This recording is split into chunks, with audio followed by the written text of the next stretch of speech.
Govinda Greens, premium and limited plots, prime location, destination that define your status, in front of AIIMS, Govinda Greens। तो छत्तीसगढ़ के 15 नगरीय निकायों में चुनाव की तारीख घोषित होते ही कांग्रेस और भाजपा में अब बैठकों का दौर शुरू हो गया है।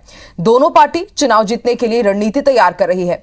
इसी कड़ी में राजीव भवन में कांग्रेस की आज अहम बैठक हुई, जिसमें 350 वार्डों में जीत का लक्ष्य रखा गया है। तो दूसरी तरफ भाजपा ने भी वर्चुअल बैठक के जरिए चुनावी रणनीति पर चर्चा की है।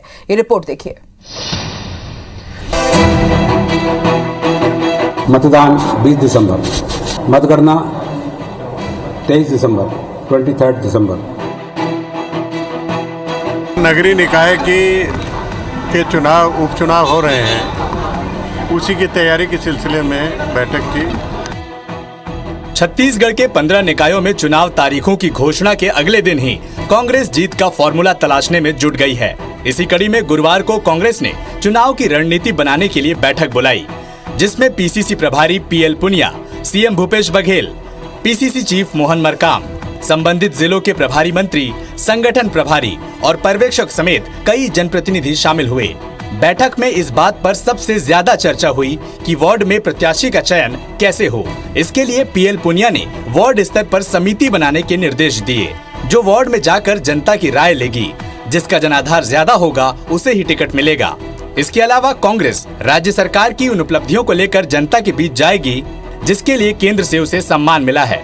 बैठक में कांग्रेस ने कुल 384 वार्ड में से 350 में जीत का टारगेट तय किया है।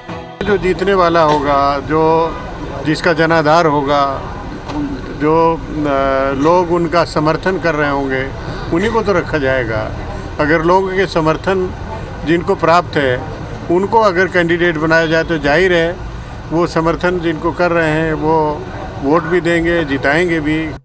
आगामी 20 दिसंबर को प्रदेश के 4 नगर निगम, 5 नगर पालिका और 6 नगर पंचायत समेत 13 नगरीय निकायों में उपचुनाव की कुल 384 वार्ड पर वोटिंग होनी है, जिसकी तैयारी में दोनों दल जुट गए हैं। वैसे आंकड़ों पर नजर डालें, वर्तमान में जिन 4 नगर निगम भिलाई, रिसाली, चरोदा और बिरगांव में चुनाव होने हैं, उनमें अभी केवल भिलाई में कांग्रेस का महापौर है। वहीं रिसाली में पहली बार चुनाव हो रहे हैं, जबकि चरोदा और बिरगांव में बीजेपी का कब्जा है। इसी तरह 5 नगर पालिका और 6 नगर पंचायत में भी कांग्रेस और बीजेपी में कड़ा मुकाबला है।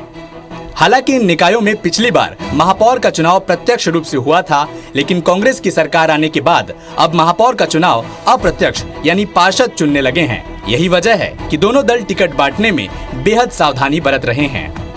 दरअसल पिछली बार 10 निगमों के चुनाव में ये देखने को मिला था कि कई निर्वाचित पार्षद महापौर चुनाव के समय अपना पाला बदलते रहे। यही वजह है कि कांग्रेस की तरह बीजेपी भी संभल कर चाल चल रही है। प्रभारी नियुक्त कर दिए हैं और हमारे प्रभारियों का एक बार 2 बार अपने अपने क्षेत्र में मतलब भ्रमण हो भी गया है। वहाँ कार्यकर्ताओं से मुलाकात कर भी लिए हैं और अब बैठक लगातार इसमें हम लोगों की होगी। वैसे छत्तीसगढ़ में कांग्रेस की सरकार आने के बाद से दिसंबर 2019 में रायपुर समेत कई नगर निगम, नगर पालिका और नगर पंचायत की 2800 से ज्यादा वार्ड के लिए चुनाव हुए। इन निकायों में कांग्रेस ने एक तरफा जीत हासिल की थी। इस बार भी महापौर और अध्यक्ष का चुनाव पार्षदों को ही करना है। ऐसे में बीजेपी और कांग्रेस दोनों के सामने सबसे बड़ी चुनौती सही प्रत्याशी को मैदान में उतारना है। सौरभ सिंह परिहार, IBC 24, रायपुर।